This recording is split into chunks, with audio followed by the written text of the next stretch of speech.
कि राज उपाधि अधिनियम लागू कब हुआ था? लॉर्ड लिट्टन ने क्या कहा? नीरो बंसी बजा रहा है और रोम जल रहा है। सुना है ना आपने?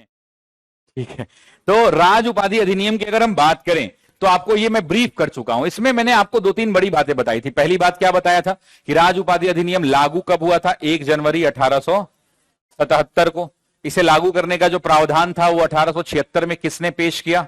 लॉर्ड लिट्टन ने पेश किया। लॉर्ड लिट्टन ने क्या कहा कि जब जब ब्रिटेन में सत्ता का परिवर्तन होगा, ब्रिटेन में जब जब सत्ता का परिवर्तन होगा तो वैसी परिस्थिति के अंदर में हम क्या करेंगे? भारत में शाही आयोजन करेंगे। और उस शाही आयोजन का क्या नाम था? दिल्ली दरबार। और इसी दिल्ली दरबार में पहला दिल्ली दरबार इसी टाइम पीरियड में आयोजन हुआ था। फिर हमने बताया था कि यहां लाखों रुपए खर्च किए गए, जबकि इसका विरोध जो है भारत की जनता कर रही थी। क्यों कर रही थी? क्योंकि भारत जो है अकाल पीड़ित था, भारत सूखा पीड़ित था, भारत महामारी पीड़ित था। और वैसी परिस्थिति के अंदर में ये बात आई थी।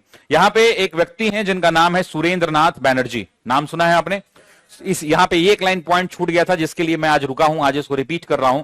यहां पर एक व्यक्ति थे सुरेंद्रनाथ बैनर्जी, कांग्रेस के प्रारंभिक नेताओं में से एक माने जाते हैं सुरेंद्रनाथ बैनर्जी। आईसीएस अधिकारी, भारत के दूसरे आईसीएस अधिकारी माने जाते हैं। पहला आईसीएस कोई और बना था, दूसरे बार पे आईसीएस की परीक्षा इन्होंने पास की थी, तो दूसरे आईसीएस अधिकारी माने जाते हैं। तो सुरेंद्रनाथ बैनर्जी ने इस घटना की तुलना करते हुए एक कथन दिया था, और वो कथन इसलिए जरूरी है ताकि आप मेंस में लिख पाएं। तो उन्होंने कहा था कि नीरो बंसी बजा रहा है और रोम जल रहा है। सुना है ना आपने कि रोम जल रहा है और नीरो क्या कर रहा है? बंसी बजा रहा है। तो वो बात यहीं पे कही थी कि नीरो बंसी बजा रहा है और रोम जल रहा है।